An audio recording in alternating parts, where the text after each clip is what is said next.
பிஸ்மில்லா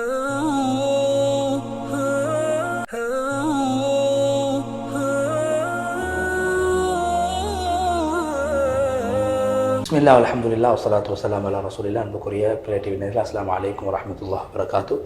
பிரே TV வழங்கும் மனாபில் இஸ்லாமிய நிகழ்ச்சியோடாக மீண்டும் நாங்கள் இணைந்திருக்கின்றோம். இஸ்லாமிய புனித ஸ்தலங்கள் நிகழ்த்தப்படுகின்ற ஹுத்பாக்களை மொழிபெயர்த்து வழங்குகின்ற நிகழ்ச்சியை பல வருட காலங்களாக நேயர்களுக்கு பிரே டிவி வழங்கி வருகிறது. அந்த அடிப்படையை வளமை போன்று இன்றும் நாங்கள் முதலாவதாக புனித மக்கா முக்கர்ரமாவுடைய ஹுத்பாவை மொழிபெயர்க்கின்றோம். அந்த ஹுத்பாவை ஹத்தீப் ஃபைசல் ரஸாவி ஹாஃபிظஹுல்லாஹ் அவர்கள் தெரிந்த ஹுத்பாவின் தலைப்பு சக்தி. உண்மையான சக்தி என்றால் என்ன, அந்த சக்தியினூடாக எவைகளை நாங்கள் செய்ய வேண்டும், என்னுடைய சக்தியை பலப்படுத்தக்கூடிய விடயங்கள் என்ன என்பதாகும். அல்லாஹ்வை புகழ்ந்து நபி ஸல்லல்லாஹு அலைஹி வஸல்லம் அவர்கள் ஸலவாத்து ஸலாம் சொல்லி தக்வாவை வலியுறுத்தியதன் பின்பு அல்லாஹ்வுடைய அடியார்களே, எங்களுடைய ஒவ்வொரு முஃமினுடைய கொள்கை என்னவென்றால், உலகத்தில் இருக்கக்கூடிய எல்லா வஸ்துக்களும் அல்லாஹ்வுடைய கட்டுப்பாட்டுக்கு கீழால் இருக்கிறது. அல்லாஹ் தஆலா அதை தன் குர்ஆனில் சொல்கிறான். சூரா அல் பக்ரா 165 வசனம், அனைத்து சக்தியும் அல்லாஹ்வுக்குரியதாகும். எல்லா விதமான சக்திகளும் வல்லமைகளும் அது அல்லாஹ்வுக்குரியதாக இருக்கிறது. ஒரு முஃமினுடைய உள்ளம் அல்லாஹ்வோடு சம்பந்தப்பட வேண்டும், சக்தி உள்ள அல்லாஹ்வோடு தொடர்பட வேண்டும். ஏன் அல்லாஹு தாலா சூரா ஹூத் 66 வசனத்தில் சொல்கிறான், உங்களுடைய ரப்பாகிற அல்லாஹ் என்ற உங்களுடைய ரப்பாகிறவன் சக்தி உள்ளவனாகவும் கண்ணியம் வாய்ந்தவனாக இருக்கிறான். எனவே ஒரு முஃமின் அல்லாஹ்வுக்கு இயலாத ஒன்று உலகத்தில் இல்லை என்று உள்ளத்தால் ஏற்றுக்கொள்ள வேண்டும். அவன் தான் எல்லா விடயங்களையும் சொந்தக்காரன், எல்லா விடயங்களையும் சூழ்ந்திருக்கக்கூடியவன், எல்லா விடயங்களையும் அறியக்கூடியவனாக இருக்கிறான், நினைத்ததை நாடிய பிரகாரம் செய்யக்கூடியவனாக இருக்கிறான். கூவத் என்று சொல்லக்கூடிய சக்தி என்றால் என்ன? அது இந்த உலகம் அனைத்தும் அல்லாஹ்வுடைய கையில் இருக்கிறது. அல்லாஹ் அல்லாதவர்களுக்கு இந்த உலகத்தில் எந்த ஒன்றும் செய்ய முடியாது. அல்லாஹ்வுடைய நாட்டம் இல்லாமல் நலவு செய்ய முடியாது, கெடுதியும் செய்ய முடியாது, யாரையும் மரணிக்க செய்யவும் முடியாது, யாரும் வாழ வைக்கவும் முடியாது. அல்லாஹ்வினால் மாத்திரமே முடியும். அதே போன்று உண்மையில் அந்த கூவத் என்ற வார்த்தை உள்ளடக்கக்கூடிய விடயம் என்னவென்றால், யாரு தனக்கு வழங்கப்பட்ட சக்தியை கொண்டு யார் ஆச்சரியம் அடைகிறாரோ, பெருமை அளிக்கிறாரோ, அவர் தனது என் சக்தி மூலமாக தான் எல்லாம் நடக்கிறது, என்னை விட்டால் யாரும் இல்லை, நான் தான் பலசாலி என்று யார் பெருமையோடு வாழ்வார்களோ அவர்கள் நிச்சயமாக அழிந்து விடுவார்கள். இதை நாங்கள் புரிந்து கொள்ள வேண்டும். இப்னு கஸீர் ரஹ்மத்துல்லாஹி சொல்கிறாங்க, குர்ஆனுடைய ஒரு ஆயத்துடைய விளக்கம், அதாவது சூரா ஃபுஸ்ஸிலத் 15வது வசனம், ஆது கூட்டத்தினர்கள் பெருமை அளித்தார்கள், இந்த பூமியில் எந்த ஒரு அதிகாரமும் இல்லாமல் பெருமை அளித்தார்கள். அப்படி என்றால் அவர்கள் சொல்லக்கூடிய விளக்கம் என்ன? வரம்பு மீறினார்கள், பாவம் செய்தார்கள், எல்லை மீறினார்கள், எங்களுடைய சக்தியினால் எதையும் செய்யலாம், அல்லாஹ்வுக்கு ஒன்றும் கிடையாது, சக்தி என்பதை நாங்கள் உருவாக்கி கொண்டது என்று பெருமையாக இருந்தார். அல்லாஹ் அவர்கள் அளித்தார். அதே போன்று சொன்னால், எங்களை விட சக்தி வாய்ந்த உலகத்தில் யார் இருக்கிறார்கள் என்று அவர்கள் சொன்னார்கள். சூரா ஃபுஸ்ஸிலத் 15வது வசனம், அவர்கள் அல்லாஹ்வுடைய அதாபை விட்டு அவருடைய சக்தி அவர்களை பாதுகாக்கும் என்று சக்தியை வைத்து பெருமை அளித்தார்கள் ஆது கூட்டத்தினர்கள். அல்லாஹ் அவர்களை அளித்தார். சூரா ஃபுஸ்ஸிலத் 15வது வசனத்தில் கேட்கிறான், அவர்களுக்கு தெரியாதா அல்லாஹு தாலா அவர்களை படைத்த அல்லாஹ் அவர்களை விடவும் சக்தி வாய்ந்தவனாக இருக்கிறான் என்று அவர்களுக்கு தெரியாதா? அவர்கள் இதை சிந்திக்க கூடாதா? அல்லாஹு தாலா அனைத்து வஸ்துக்களையும் படைத்து வஸ்துக்களுக்கு சக்தி அல்லாஹ் தான் கொடுத்திருக்கிறான். எனவே அந்த மக்களுக்கு அல்லாஹ் சக்தியை கொடுத்தும் அந்த சக்தி மூலமாக அல்லாஹ்வுக்கு விரோதமாக செயல்பட்டு அல்லாஹ்வுடைய அத்தாட்சிகளை மறுத்தார்கள், நிராகரித்தார்கள். அதனால் அல்லாஹு தாலா சொல்கிறான், நாங்கள் அவர்களுக்கு காற்றின் மூலமாக, வேகமாக வீசக்கூடிய காற்றின் மூலமாக அவர்களை நாங்கள் அழித்தோம். சூரா ஃபுஸ்ஸிலத் 16வது வசனம், அல்லாஹ்வுடைய அடியார்கள் மனிதன் என்பவன் எல்லா சந்தர்ப்பத்திலும் அல்லாஹ்வுக்கு முன்னால் அவன் பலகீனமானவனாக இருக்கிறான். அல்லாஹ் குர்ஆனில் சொல்கிறான், சூரா அன்-நிஸா 68வது வசனம், மனிதன் பலவீனமானவனாக படைக்கப்பட்டது. இப்னு கய்யிம் ரஹ்மத்துல்லாஹி அலைஹி சொல்றாங்க, அப்படி என்றால் மனிதனுடைய பலகீனம் என்பது எல்லா விடயங்களிலும் அவன் பலகீனமானவனாக இருக்கிறான். அவனுடைய உடம்பு பலகீனமானது, அவன் சக்தியால் பலகீனமானவன், நாட்டத்தால், அறிவால், பொறுமையால், எல்லா விடயங்களால் அவன் பலகீனமானவனாக இருக்கிறான். அதனால்தான் அவனுக்கு ஆபத்துக்கள் உலகத்தில் ஏற்படுவதுண்டு. பள்ளத்தை நோக்கி தண்ணீர் வேகமாக வருவதை போன்று ஆபத்துக்கள் அவனை நோக்கி வரக்கூடியதாக இருக்கிறது. எனவே அல்லாஹு தாலாவுடைய மார்க்கத்தை எப்போது ஒரு மனிதன் பாதுகாக்க ஆரம்பிப்பான், அப்போது அல்லாஹ் அவனுக்கு உதவி செய்வான். அந்த மனிதனுக்கு கட்டாயம் உதவி செய்யக்கூடிய ஒருவன் தேவை, பாதுகாக்கக்கூடிய ஒருவன் தேவை, அவனை கவனிக்கக்கூடிய ஒருவன் தேவை. எப்போது ஒரு மனிதன் அந்த முயற்சியை விட்டு விடுவானோ அவனுக்கு அழிவு ஏற்பட்டுவிடும். தனக்கு உதவி செய்யக்கூடிய அல்லாஹ் விட்டு தூரமாக வாழ ஆரம்பிப்பானோ அவன் அழிவை நோக்கி பயணிக்கக்கூடியவனாக மாறிவிடுவான். அல்லாஹ்வுடைய அடியார்களே, பலகீனமான ஒரு அடியான் தன்னுடைய சக்தியை கொண்டு எப்படி பெருமை அளிப்பது? அவனுடைய நிலைமையை எடுத்து அவன் எப்படி நிலைமையை நினைத்து அவன் எப்படி அவனுடைய ஆரம்ப நிலைமை எப்படி அவன் மறக்காமல் இருப்பது, அவனுடைய முடிவை எப்படி மறக்காமல் இருப்பது? அல்லாஹ் குர்ஆனில் சொல்றான், மனிதர்களே, அல்லாஹ் உங்களை படைத்தான் ஒரு பலகீனத்தின் மூலமாக, பிறகு பலகீனத்துக்கு பின்னால் கொஞ்சம் சக்தியை தந்தான், சும்மா சக்திக்கு பின்னால் அல்லாஹ் பலகீனத்தை முதுமையும் அல்லாஹ் உங்களுக்கு தருகிறான். அல்லாஹ் நாடியதை படைக்கக்கூடியவனாகவும் அறிந்தவனாகவும் சக்தி உள்ளவனாக இருக்கான். சூரா அர்-ரூம் 54வது வசனம். சாதி ரஹ்மத்துல்லாஹி விளக்கம் சொல்றாங்க, அல்லாஹு தஆலா அடியார்களுக்கு தன்னுடைய பலகீனத்தை காட்டுகிறான், அடியார்கள் பலகீனமான என்பதை காட்டுகிறான். அல்லாஹ்வுடைய மனிதர்களுடைய சக்தி 2 பலகீனங்களோடு சம்பந்தப்பட்டிருக்கிறது. மனிதன் என்பவன் பலகீனமானவன், குறை செய்யக்கூடியவன். அல்லாஹு தஆலா அந்த மனிதனை பலப்படுத்தவில்லை என்றால் அவனால் ஒன்றுமே செய்ய முடியாது. எப்போது மனிதனுடைய சக்தி அதிகரிக்க ஆரம்பித்து விடுமோ அப்போது அவன் வரம்பு மீற ஆரம்பித்து விடுவான். எனவே அல்லாஹ் உடைய சக்தி அது உறுதியானது, தொடரானது என்பது ஒரு அடியார்களும் புரிந்து கொள்ள வேண்டும். அல்லாஹ் நாடியதை படைப்பான், நாடிய பிரகாரம் உலகத்தை ஆட்சி செய்து கொண்டிருக்கிறான். அவன் படைக்கின்ற விடயத்தில் அவனுக்கு எந்த ஒரு சிரமமோ கஷ்டமோ ஒன்றுமே கிடையாது. அல்லாஹ்வுடைய அடியார்களே, ஒரு மனிதன் தன்னுடைய சக்தியை வைத்தும் தற்பெருமை அடிப்பதை தடுக்கக்கூடிய ஒன்றுதான் மனிதன் அறிய வேண்டும், எனக்கு வழங்கப்பட்ட சக்தி அல்லாஹ்வினால் வழங்கப்பட்டதாகும். அந்த சக்தி அல்லாஹ் எனக்கு தந்திருக்கிறான், அமானிதமாக தந்திருக்கிறான். அது அந்த நியமத்துக்கு நான் மாற்றம் செய்யக்கூடாது.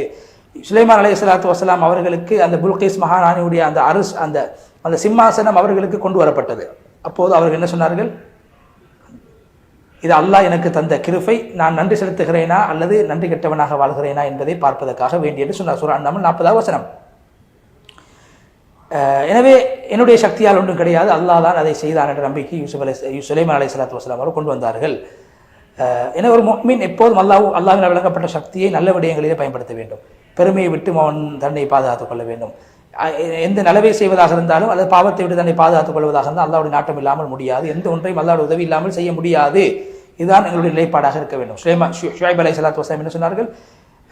வமா தௌஃபீகி இல்லா பில்லாஹ், நான் சரியாக ஒன்றை செய்வதாக இருந்தால் அதற்கான பாக்கியத்தை அல்லாஹ் தான் தரக்கூடியவன், வேறு யாராலும் ஒன்றும் செய்ய முடியாது. அதே போன்று ஒரு மனிதனுடைய சக்தியை பலப்படுத்தக்கூடிய ஒன்றுதான் இஸ்திக்ஃபார், தௌபா. நாங்கள் செய்த பாவங்களுக்கு அல்லாஹ் இஸ்திக்ஃபார், தௌபா செய்ய வேண்டும். அது எங்களுடைய அல்லாஹ் எங்களுக்கு வழங்கிய சக்தி அது பாதுகாக்கக்கூடியதாக இருக்கிறது. அல்லாஹ் குர்ஆன்ல சொல்றான், ஹூத் அலைஹிஸ்ஸலாத்து வஸலாம் தன்னுடைய சமூகத்தை பார்த்து சொன்னாங்க, என்னுடைய சமூகமே அல்லாஹ் இடத்துல பாவ மன்னிப்பு தேடுங்கள், அல்லாஹ் இடத்துல நீங்கள் மீளுங்கள், அல்லாஹ் உங்களுக்கு வானத்திலிருந்து மழை துளியை பொழிய வைப்பான், உங்களுடைய சக்தி அல்லாஹ் மென்மேலும் அதிகரிக்க செய்வான், நீங்கள் வரம்பு மீறக்கூடியவர்களாக பாவிகளாக மாறக்கூடாது. சூரா ஹூத் 52வது வசனம். அதே போல் அல்லாஹ்வை திக்ர் செய்வது மனிதனுடைய உடம்பையும் உள்ளத்தையும் பலப்படுத்தும், மனிதனை உறுதிப்படுத்தும், உள்ளத்தை பலப்படுத்தும், அது உடம்பை பலப்படுத்தக்கூடியது. அதனால் நபி ஸல்லல்லாஹு அலைஹி வஸல்லம் தன்னுடைய மகள் ஃபாத்திமா ரலியல்லாஹு அன்ஹா அவர்களுக்கும் தன்னுடைய மருமகன் அலி ரலியல்லாஹு அன்ஹு அவங்களுக்கும் தூங்கும்போது 33 தடவை சுப்ஹானல்லாஹு, 33 தடவை அல்ஹம்துலில்லாஹ், 34 தடவை அல்லாஹு அக்பரும் சொல்லுமாறு சொன்னார்கள்.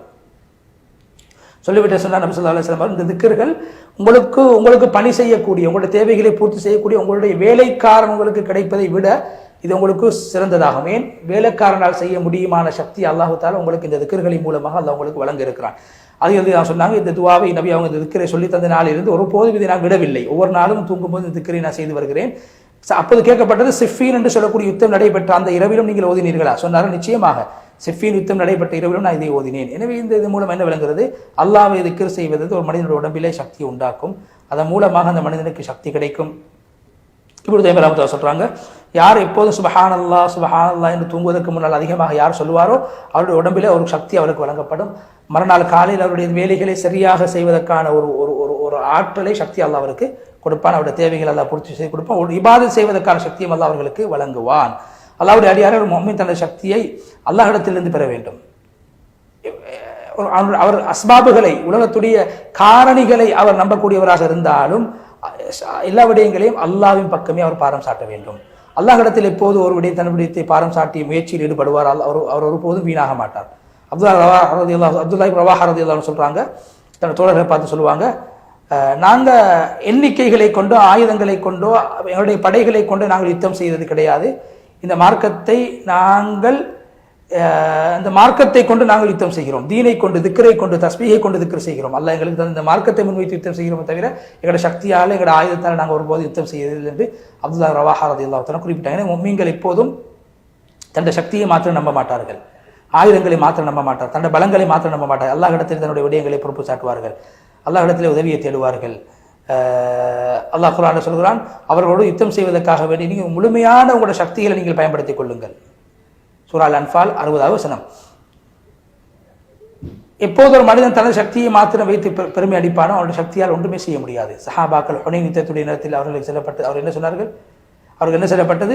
இன்று நாங்கள் பெரும்பான்மை சமூகமாக இருக்கிறோம், எங்களால் யாராலும் தோல்வி அடைய செய்ய முடியாது என்று சொன்னபோது அந்த ஹுனைன் யுத்தத்தை ஆரம்பத்தில் அல்லாஹ் தோல்வியை கொடுத்தானே, சக்தியை வைத்து பெரும்பான்மையை வைத்து பெருமை அடித்தார்கள். இறுதியில் அவர்கள் எப்போது தௌபா செய்தார்களோ அப்போது அல்லாஹ் தஆலா அவர்களுக்கு வெற்றியை கொடுத்தான். அதே போல அந்த குவத் என்ற வார்த்தைகளை உணர்த்தக்கூடிய விடயம் என்னவென்றால், நிச்சயமாக உதவி என்பது உள்ளத்தோடு சம்பந்தப்பட்டதாக இருக்கிறது, சக்தியோடு அல்ல. அல்லாஹ் குர்ஆன்ல என்ன சொல்றான்?